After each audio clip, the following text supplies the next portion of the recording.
Good morning dear students.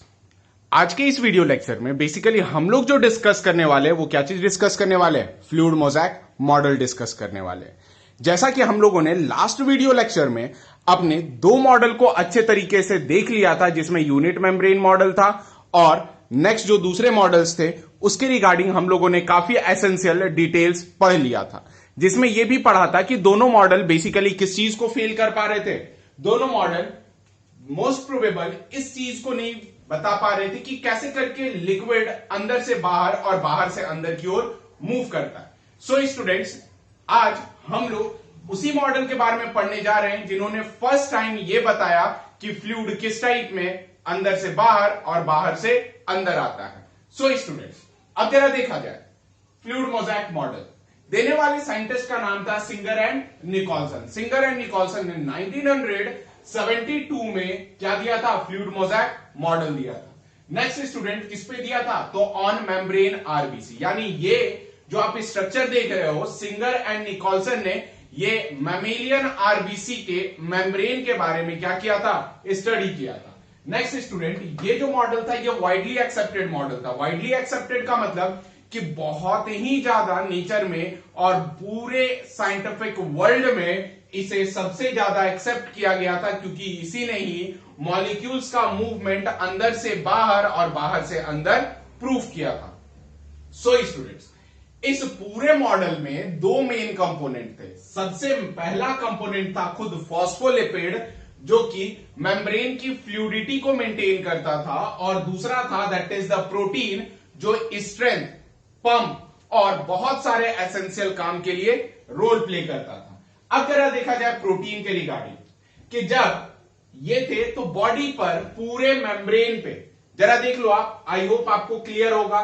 ये lipid है, that is phosphoric head है इसका, और लिपिडर टेल है जिसे फॉस्फोलिपिड कहते हैं अपन। नेक्स्ट स्टूडेंट, इसके बिहाफ पे इस जगह पे आपने प्रोटीन देखा। ये प्रोटीन दो टाइप के होते हैं। पहला प्रोटीन होता है इंटीग्रल प्रोटीन, इंटीग्रल को इंट्रिंसिक कहते हैं, जो कंप्लीट मेम्ब्रेन में क्या होता है, एम्बेडेड होता है और दबा हुआ होता है स्टूडेंट्स।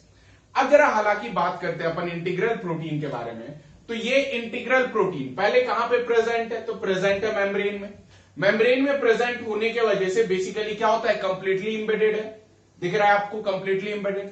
कंप्लीटली एम्बेडेड होने की वजह से स्लाइटली टाइट होता है, मतलब फॉस्फोलिपिड से थोड़ा सा क्या होता है स्टूडेंट, ये टाइट होता है। इन केस अगर देखा जाए तो जैसे फॉस्फोलिपिड थोड़ा सा ढीला है, लेकिन ये उससे ज्यादा थोड़ा सा टाइट होता है। एग्जाम्पल अगर लेना है समझने के लिए, आप गुलाब जामुन ले लो एक बार। हालांकि इसे ये भी कहते हैं कि गुलाब जामुन प्रोटीन, यानी जो ब्लैक कलर का गुलाब जामुन है वो प्रोटीन है, और वो किसमें इंबेडेड है, शुगर सॉल्यूशन में। और वो शुगर सॉल्यूशन क्या होता है, वो शुगर सॉल्यूशन होता है आपका फॉस्फोलिपिड। अब जरा देखो, जब फॉस्फोलिपिड और गुलाब जामुन बनता है तो वो गुलाब जामुन जो डिप्ड रहता है वो क्या हो जाता है, आपके प्रोटीन पार्ट हो जाते हैं, और जो सॉल्यूशन होता है वो क्या हो जाता है स्टूडेंट, वो सॉल्यूशन आपका फॉस्फोलिपिड हो जाता है। सो डियर स्टूडेंट्स, यहां पर देखो कि स्लाइटली टाइट हुआ फॉस्फोलिपिड से, यानी ये क्या था, फॉस्फोलिपिड लूज था लेकिन इंटीग्रल प्रोटीन टाइट था। अब ये क्या कर रहा है, हेल्प कर रहा है। हेल्प क्या कर रहा है, मॉलिक्यूल्स को मूव करने में, यानी अक्रॉस द मेम्ब्रेन मॉलिक्यूल्स को ट्रांसपोर्ट करने में मदद कर रहा है, जो अभी हम लोग डिस्कस करेंगे इसके बाद वाले टॉपिक में, जिसमें हम लोग देखेंगे कि किस टाइप में एक्टिव किस टाइप में पैसिव ट्रांसपोर्ट होता है। सो स्टूडेंट, अब इस जगह पे जरा देख लो, यहां पर क्या है, ये एक्सट्रिंसिक दिख रहा है, यानी जो सिर्फ पेरीफेरी पे प्रेजेंट है। हालांकि पेरीफेरल प्रोटीन इसका नाम है, क्यों, क्योंकि पेरी का मतलब अराउंड, फेरल का मतलब सरफेस, यानी अराउंड द सरफेस प्रेजेंट है। सो ये क्या कहलाया, एक्सट्रिंसिक प्रोटीन कहलाया। अब जरा देखो, ये एक्सट्रिंसिक प्रोटीन है, यानी मेम्ब्रेन के बाहर प्रेजेंट है। जब मेम्ब्रेन के बाहर प्रेजेंट है तो ये जनरली क्या काम करता है, जरा सोचो लॉजिकल, ये सिर्फ और सिर्फ क्या करता है, रिजिडिटी और सपोर्ट में प्रोवाइड करता है। किसमें प्रोवाइड करता है स्टूडेंट्स, रिजिडिटी और सपोर्ट प्रोवाइड करता है। नेक्स्ट, ये जो है दैट इज, इस चीज का नाम अपन क्या देते हैं, लिपिड बाइलेयर देते हैं। क्या नाम देते हैं, लिपिड बाइलेयर देते हैं। और ये लिपिड बाइलेयर मेन कंपोनेंट होता है किसका, सेल मेम्ब्रेन का, प्रोवाइड करवाता है फ्लूइडिटी जो कंटेन करता है क्या, unsaturated fatty acid. Next student, जैसे देखो कि ये लिपिड बाइलेयर है, मेन कंपोनेंट हुआ ना सेल मेम्ब्रेन का, जिसके वजह से फ्लूइडिटी, अनसैचुरेटेड फैट्स जो होते हैं उसमें फ्लूइडिटी मेंटेन करवाता है। फ्लूइडिटी का मतलब आप जानते हो, फ्लो करने वाली एफिशिएंसी का। नेक्स्ट, यही वजह से इसे क्या कहते हैं, क्वासी फ्लूइड इन नेचर कहते हैं स्टूडेंट। क्या कहते हैं इसे, quasi fluid in nature. Next students, अब जरा देखो, यही दोनों मेम्ब्रेन के बीच में ये आपको ग्रीन कलर का स्ट्रक्चर दिख रहा है, ये भी एक टाइप ऑफ प्रोटीन है। इस प्रोटीन का नाम होता है alpha helical protein. Alpha helical protein अगर आप देख लो तो ये प्रोटीन हेलिक्स पे रहता है। आप देखोगे स्पाइरल, स्प्रिंग के जैसा, ये बिल्कुल स्प्रिंग के जैसा इंबेडेड रहता है, किसमें, दैट इज मेम्ब्रेन में। ये इनर साइड भी प्रेजेंट होता है और आउटर साइड भी प्रेजेंट होता है। इसके ऊपर क्या होते हैं, ऑलिगोसैकेराइड्स प्रेजेंट होते हैं। ऑलिगोसैकेराइड्स बेटा कुछ इस टाइप का,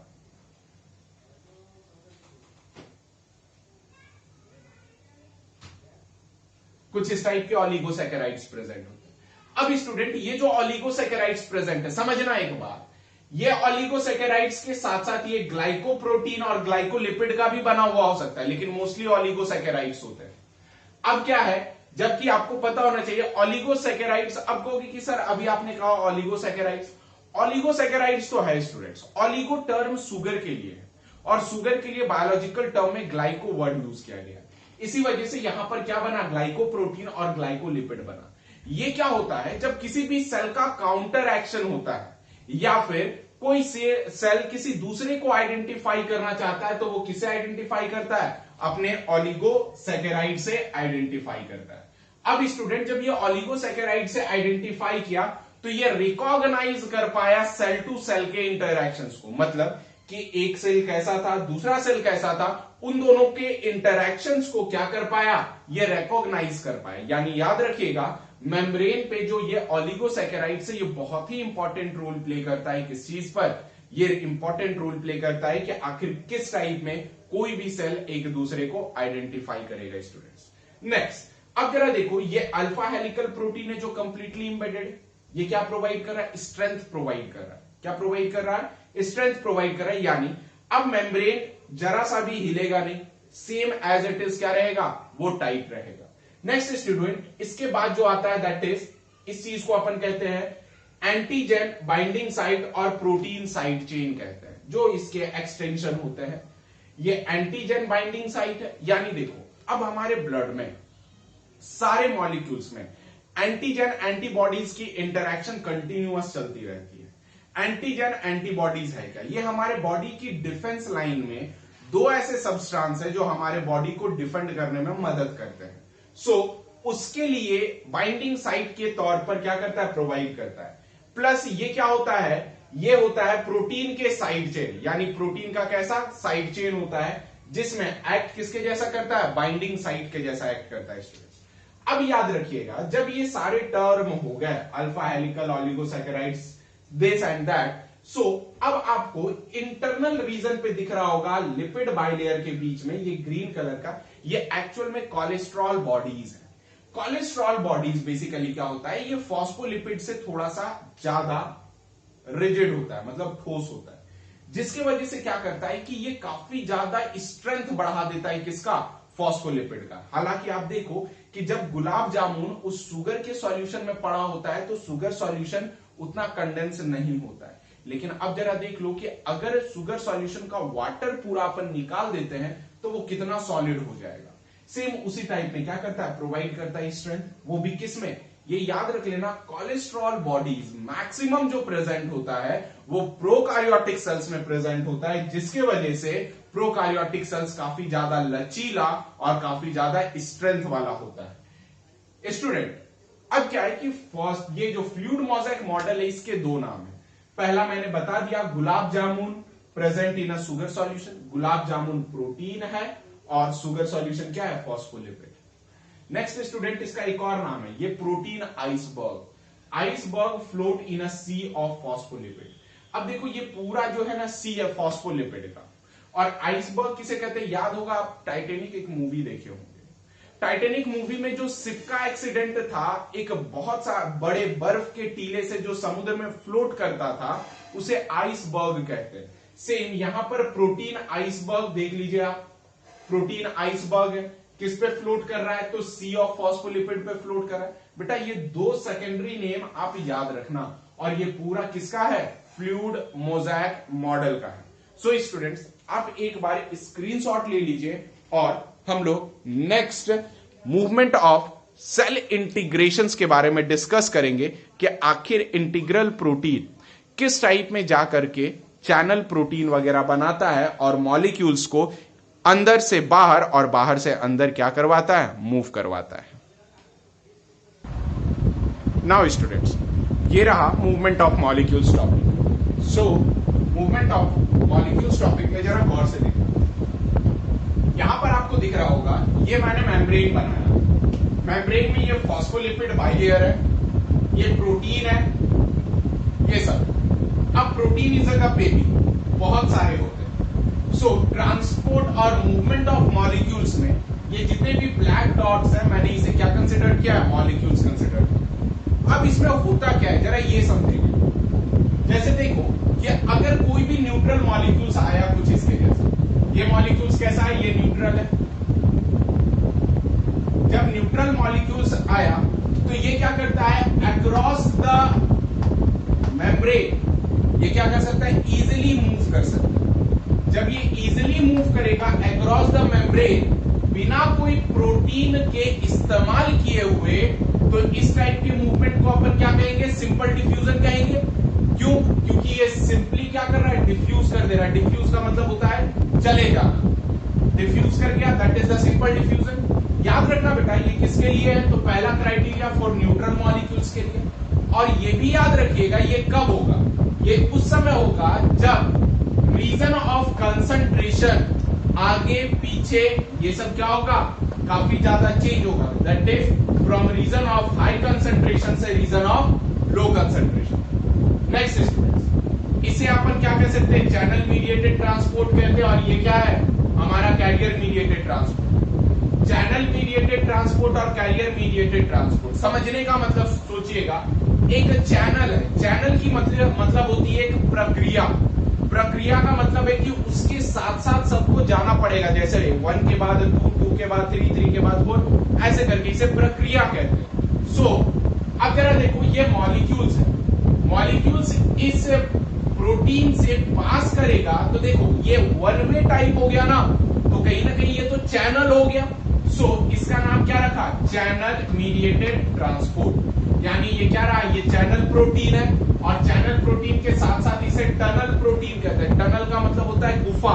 ये देखिए गुफा दिख रहा है, दैट इज टनल प्रोटीन हो गया। टनल प्रोटीन के बाद बेसिकली क्या किया, ऑटोमेटिकली मूव किया, चैनल मीडिएटेड ट्रांसपोर्ट। अब इसके बाद ये दोनों एक्चुअल में कैरियर प्रोटीन। कैरियर प्रोटीन का मतलब कि अब मॉलिक्यूल्स को कैरी करेगा और फ्लिप फ्लॉप करेगा। मतलब मॉलिक्यूल्स इधर पकड़ा, इधर रोटेट किया और अंदर साइड क्या कर देगा, रिलीज कर देगा। इस चीज को अपन क्या कहेंगे, इस चीज को अपन कैरियर मीडिएटेड ट्रांसपोर्ट कहेंगे। कैरियर का मतलब आपको पता है कि किसी भी जगह पर मूव करवाना वो कैरियर के लिए रेस्पॉन्सिबल होता है। किसके लिए रेस्पॉन्सिबल होता है स्टूडेंट्स, कैरियर के लिए रेस्पॉन्सिबल होता है। सो स्टूडेंट्स यहां पर देखेंगे आप, कैरियर प्रोटीन है। कैरियर प्रोटीन में जब ये मॉलिक्यूल्स आपको दिख रहा है, ये मॉलिक्यूल्स क्या करेगा, पकड़ेगा, 180 डिग्री फ्लिप करेगा, तो बाहर साइड से अंदर साइड लाके छोड़ देगा। नेक्स्ट इसके बाद ये जो है एक और टाइप का कैरियर प्रोटीन होता है जो उस समय मूव करता है जब जनरली क्या होता है, एटीपी ये रिक्वायर होता है। अब मान लो जब एटीपी रिक्वायर हुआ तो एटीपी का फुल फॉर्म होता है एडिनोसाइन ट्राइफॉस्फेट। एडिनोसाइन ट्राइफॉस्फेट हमारे बॉडी का एनर्जी करेंसी। जैसे कि अगर इंडिया में रहना है तो आपको रुपए में खर्चे करने होंगे और अमेरिका में रहना है तो डॉलर में। उसी टाइप में अगर आपको बॉडी में एनर्जी चाहिए तो वो एटीपी के फॉर्म पे खर्चने होंगे। सो क्या है, एटीपी टूटेगा। देखो एडिनोसाइन ट्राइफॉस्फेट, ट्राई का मतलब क्या, 3 फॉस्फेट। किसमें टूटा, एडिनोसाइन डाइफॉस्फेट, डाई का मतलब 2, प्लस क्या निकला, इनऑर्गेनिक फॉस्फेट निकला। सो इससे जो एनर्जी जनरेट हुआ, ये जो कैरियर प्रोटीन है अब जाकर के मॉलिक्यूल्स को अंदर से बाहर ले जाएगा।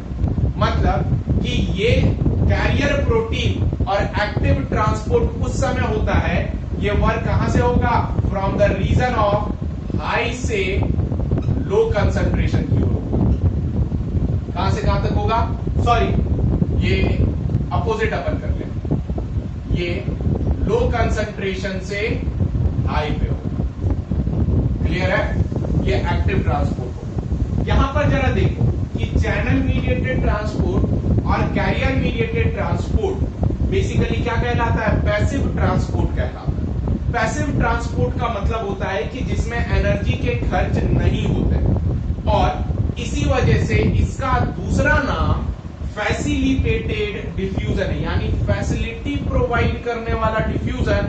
दैट डिफ्यूजन को अपन क्या कहते हैं, फैसिलिटेटेड डिफ्यूजन कहते हैं। कोई प्रॉब्लम है स्टूडेंट्स? अगर कोई भी प्रॉब्लम है तो आप मेरे कमेंट बॉक्स में ड्रॉप करो, मैं उसका तुरंत आपको रिवर्ट करूंगा। आइदर आप मेरे से मेरे व्हाट्सएप नंबर पर भी कनेक्ट हो सकते हो। नेक्स्ट, अब देखा जाए, ये सारे मूवमेंट हो गए, फिर से रिपीट कर दे रहा हूं। एक सिंपल डिफ्यूजन, दूसरा फैसिलिटेटेड डिफ्यूजन और तीसरा एक्टिव डिफ्यूजन। ये 3 टाइप के होते हैं इसमें। अब इंपॉर्टेंट टर्म अभी तक जो हम लोगों ने पढ़ा, उसके लिए इंपॉर्टेंट टर्म जो एमसीक्यू पॉइंट ऑफ व्यू से, पहला है सेल वॉल का। सेल वॉल हालांकि हम जानते हैं एनिमल छोड़ करके सब में प्रेजेंट होगा, वायरस को भी ऑल्सो, वायरस में भी सेल वॉल प्रेजेंट नहीं होगा। किसमें होगा, बैक्टीरिया, एल्गी, फंगी और प्लांट्स में। नेक्स्ट, अगर एल्गी का सेल वॉल रहा, किसका बना होगा, गैलेक्टन्स जो कि पॉलीमर है गैलेक्टोज का, मैनन्स कैल्शियम कार्बोनेट और सेल्यूलोज का बना होगा एल्गी के सेल वॉल। नेक्स्ट स्टूडेंट, अगर अपन फंगी के बारे में बात करें तो फंगी का किसका बना हुआ होगा, काइटिन का बना हुआ होगा। याद रखिएगा ये भी एक टाइप ऑफ पॉलीमर है काइटिन। नेक्स्ट है that is the plant. Plant के लिए आप जानते हो cellulose, hemi cellulose, pectin, etc. Next है बैक्टीरिया। बैक्टीरिया के लिए क्या है, नैग और नैम है, that is N acetyl glucosamine और दूसरा है N acetyl muramic acid students. अब जरा देखो सेल वॉल के बाद सेल वॉल का फंक्शन। तो पहला आपको क्लियर फंक्शन है कि ये सेल वॉल जो है सेल टू सेल इंटरेक्शन करवाने में मदद करता है। यानी अगर सेल टू सेल इंटरैक्ट करना हो तो आपको पता होना चाहिए सेल पे एक साइटोप्लाज्मिक ब्रिज बना होता है जिसका नाम क्या होता है, प्लाज्मोडेस्माटा नाम होता है। सो यही प्लाज्मोडेस्माटा काफी इंपॉर्टेंट रोल प्ले करता है। नेक्स्ट स्टूडेंट्स, इसके बाद प्राइमरी सेल वॉल। पूरे सेल वॉल में सिर्फ एक ही सेल वॉल ऐसा होता है जो ग्रो करता है, जिसे अपन क्या कह सकते हैं, प्राइमरी सेल वॉल, जिसके पास ग्रो करने की कैपेसिटी प्रेजेंट होती है। नेक्स्ट स्टूडेंट, थर्ड आता है that is middle lamella. Middle lamella basically क्या रहता है, कैल्शियम पैक्टेट का बना होता है, और ये मिडिल लैमेला बेसिकली फ्रूट के पकने, सड़ने, गलने में इंपॉर्टेंट रोल प्ले करता है। जैसे कि हमने आपको बताया था कि मिडिल लैमेला अगर देखा जाए तो मिडिल लैमेला उस लेयर को कहते हैं जिसमें कैल्शियम पैक्टेट ज्यादा रहता है।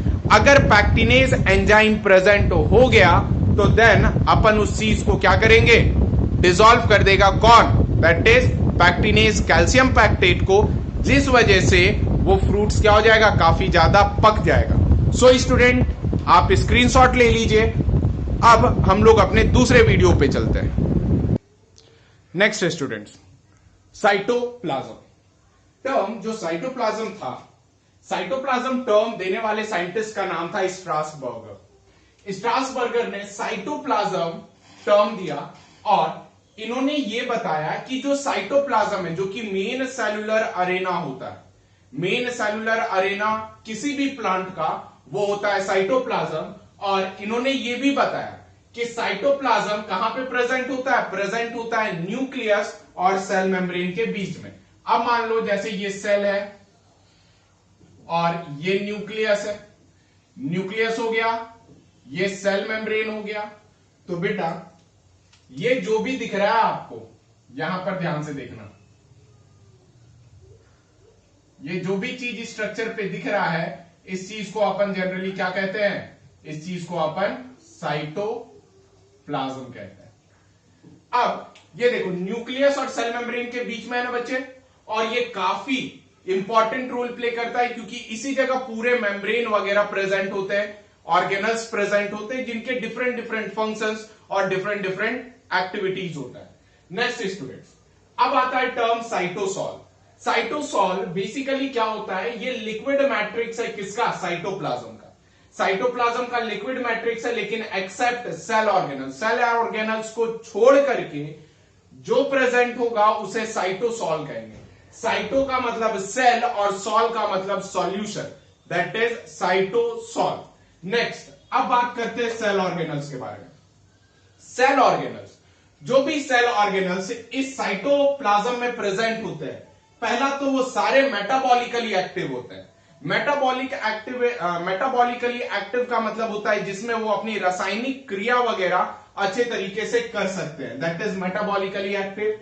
जिसमें लिविंग स्ट्रक्चर जो होता है वो क्या होता है, साइटोप्लाज्म होता है किसी भी सेल ऑर्गेनल्स का, यानी साइटोप्लाज्म सेल ऑर्गेनल्स के अंदर भी प्रेजेंट होता है। नेक्स्ट, अब इसके बारे में अपन बात करेंगे। सबसे पहला topic that is endomembrane system, जिसे EMS भी कहा जाता है। क्या कहा जाता है, EMS, जो साइटोप्लाज्म पे प्रेजेंट होते हैं। नेक्स्ट स्टूडेंट, अब जरा समझिएगा कि जो मेम्ब्रेन का स्ट्रक्चर है वो पहले तो डिफरेंट डिफरेंट रीजन पे डिफरेंट डिफरेंट होता है और क्या करता है, डिफरेंट फंक्शंस परफॉर्म करता है, यानी स्ट्रक्चर भी डिफरेंट होगा और फंक्शंस भी क्या होगा, डिफरेंट परफॉर्म करेगा जो एंडोमेम्ब्रेन सिस्टम का। नेक्स्ट स्टूडेंट, एंडोमेम्ब्रेन सिस्टम में इंक्लूड होता है चार। पहला होता है एंडोप्लाज्मिक रेटिकुलम, दूसरा होता है गोल्गी बॉडीज, तीसरा होता है लाइसोसोम्स, चौथा होता है क्या, वैक्यूल्स। नेक्स्ट स्टूडेंट, इसका जो फंक्शन है देखेंगे अपन, दैट इज एंडोमेम्ब्रेन सिस्टम का, जैसे कि फंक्शंस ऑफ माइटोकॉन्ड्रिया, क्लोरोप्लास्ट और पेरिऑक्सीसोम्स, ये किसी दूसरे के साथ कोऑर्डिनेट नहीं करते। कोऑर्डिनेट का मतलब होता है साझेदारी।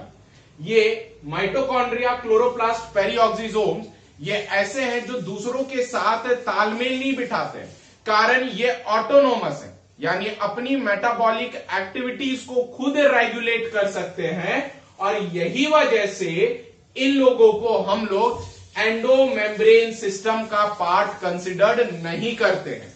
ठीक है, ये बहुत ही ज्यादा इंपॉर्टेंट फैक्ट है, ध्यान रखिएगा। कौन कौन, माइटोकॉन्ड्रिया जो एनर्जी प्रोड्यूस करता है, क्लोरोप्लास्ट जो फोटोसिंथेसिस करता है, पेरिऑक्सीसोम्स जो सेवरल एंजाइम का फॉर्मेशन करता है, ये बेसिकली आपस में और दूसरों के साथ साझेदारी के साथ नहीं चलते हैं, कारण ये अपना काम खुद रेगुलेट करते हैं, क्योंकि इसका काम जो होता है वो सेल्स के लिए बहुत ही ज्यादा इंपॉर्टेंट होता है। सो स्टूडेंट्स, ये रहा हमारा एंडोमेम्ब्रेन सिस्टम, और कल हम लोग अपने नेक्स्ट वीडियो लेक्चर्स में एंडोमेम्ब्रेन सिस्टम को और भी अच्छे तरीके से डिटेल और सीक्वेंशियल फॉर्म पे वन मेम्ब्रेन सिस्टम को अपन क्या करेंगे, क्लासिफाई करेंगे। सो स्टूडेंट्स, तब तक के लिए stay safe, stay healthy, and thank you for watching.